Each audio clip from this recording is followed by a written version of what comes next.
Do you have a rich boyfriend taking care of you? I have been completely single for almost 12 years. I am a free bird, nobody is tying me down, and I am looking for someone very rich to take care of all my expensive dreams. Every single girl in Lagos wanted Edward. He was the handsome son of a very rich billionaire man, and everywhere he walked, people turned around to look at him. But Edward did not care about any of those girls because his heart belonged only to Sarah. They had met at the university campus and stayed together for 3 whole years, sharing books, laughing under the big trees, and eating sweet plantain chips by the student gate. Edward loved her with all his heart, but there was a dark secret hiding behind Sarah's bright smile. Sarah loved money much more than she loved Edward's gentle heart. Whenever they went out, she always wanted the most expensive shoes, the shiniest gold necklaces, and the most luxurious dresses that money could buy. Edward, being a rich boy who loved her deeply, gave her everything she asked for without ever complaining, even when his friends whispered into his ears that Sarah was only staying with him because of his father's deep pockets and heavy bank accounts. Edward began to feel a heavy stone inside his chest. He wanted to know if Sarah loved him for the kind person he truly was, or if she was just treating him like an ATM machine that never ran out of cash. So, he cooked up a clever plan in his head. He decided to change his appearance completely so that nobody, not even the woman who slept and walked beside him, would ever recognize his handsome face. On a bright Tuesday morning, Edward went to his large wardrobe and pulled out old dusty clothes that looked very poor and ragged. He put on a fake grey wig made of wool, painted white wrinkles all over his face using theatrical makeup, and glued a long, bushy white beard to his chin. He wore thick spectacles that made his eyes look big and watery, and he walked with a heavy wooden cane, bending his back so he looked like an old, tired grandfather who had lived through many hard seasons in the dusty streets of Lagos. He walked slowly down the busy street until he reached the cozy coffee cafe where Sarah worked as the proud manager. The cafe smelled wonderful, filled with the rich aroma of roasted coffee beans, freshly baked meat pies, and sweet cinnamon rolls. Sarah loved standing behind the polished wooden counter, counting her money and making sure the business brought in heavy profits every single day. Edward pushed the glass door open, making the little silver bell ring with a happy sound, and shuffled quietly to a corner table near the window. He sat down very slowly, huffing and puffing like an old man who had walked too far under the hot Nigerian sun. He opened a large, crinkling newspaper and pretended to read the news very carefully while peeking at Sarah through the small gap in his fake glasses. Sarah was busy walking between the tables, carrying trays of hot tea and smiling brightly at the wealthy customers because she always hoped they would leave her huge, generous tips. She did not even spare a single glance at the poor, funny-looking old man sitting quietly in the corner, because old men without flashy cars or expensive wristwatches were never interesting to her. Edward sat in that same chair for hours and hours, watching how she talked, how she laughed only when rich men spoke to her, and how quickly her face changed back to a cold look whenever a regular poor person asked her for a glass of water. By the time the afternoon sun began to turn orange and dip low behind the tall buildings of Lagos, Edward decided it was time to play his final card. He pulled out a cheap, simple button phone from his ragged pocket, completely different from the shiny gold smartphone he usually carried, and dialed Sarah's personal phone number while watching her from across the room. Sarah felt her phone vibrate inside the deep pocket of her apron.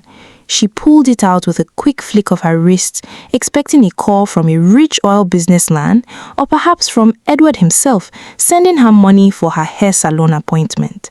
Instead, she saw an unknown number flashing on the screen. She pressed the green button and put the phone to her ear, her voice sounding very sweet and polite as she always used for customers. "Good afternoon. Thank you for calling the Sunshine Café. My name is Sarah. How can I make your day sweeter?" she asked.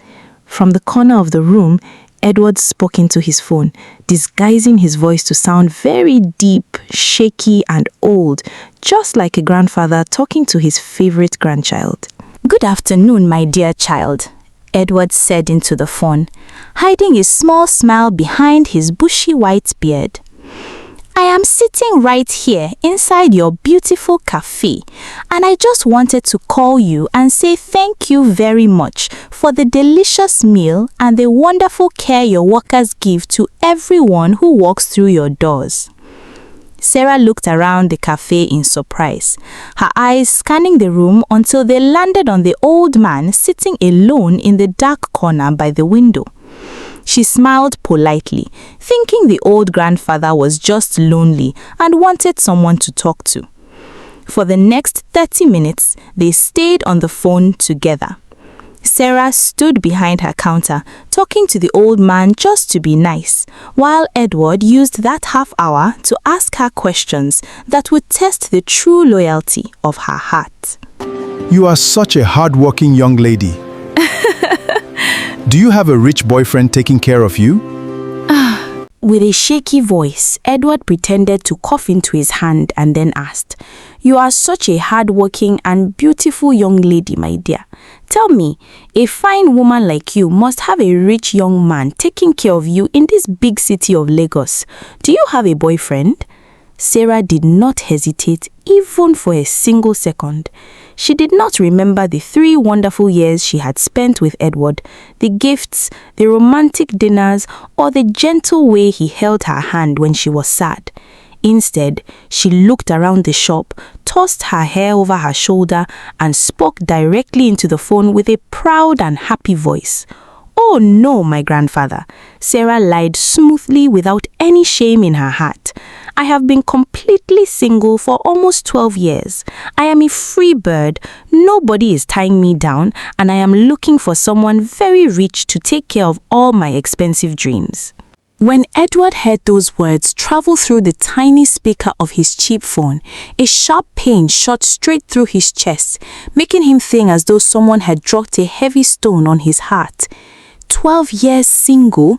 She completely wiped away 3 years of true deep love as if it never even existed, just because she was talking to a stranger who might have money, or because she wanted to look completely free for any new wealthy man who might walk into her life.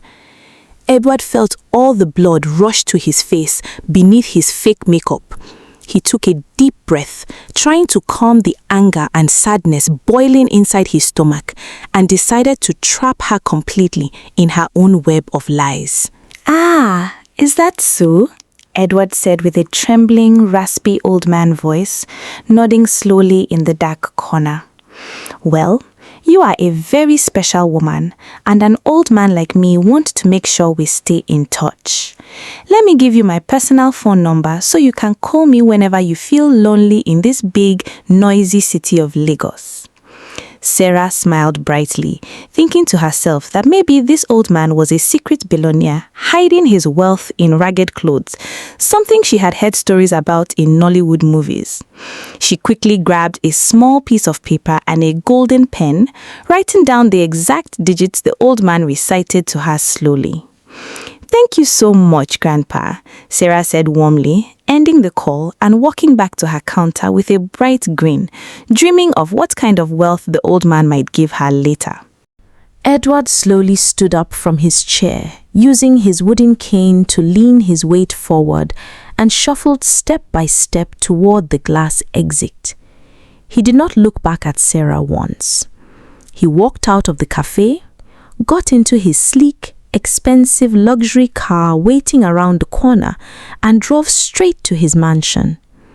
Once he reached his bedroom, he locked the heavy wooden door, tore off the itchy grey wig, ripped the fake white beard from his face, and wiped away all the wrinkles with a wet towel. He looked at his own reflection in the big mirror, realizing that the game was finally over, and that the woman he loved with all his soul was nothing more than a gold digger who cared only about paper money and expensive things. The very next day, while Sarah was standing by the café window counting her daily earnings, her phone rang with a sharp, familiar chime. She looked at the screen and saw Edward's real name glowing brightly. Her campus boyfriend, whom she thought was just a regular rich boy back at school. She answered the phone with her usual sweet voice, expecting him to ask her out for a lunch date at a 5-star restaurant. But instead of Edward's usual warm and loving laughter, the line was completely silent for a few long seconds. Then, Edward spoke in a calm, cold voice that sent a sudden chill running straight down Sarah's spine. "Hello, my single girlfriend of 12 years, Edward said softly, and the line went dead with a sharp click. Sarah stood frozen like a statue in the middle of the crowded cafe, her phone slipping slowly from her trembling fingers and crashing hard against the tiled floor, shattering her comfortable world into a million tiny pieces.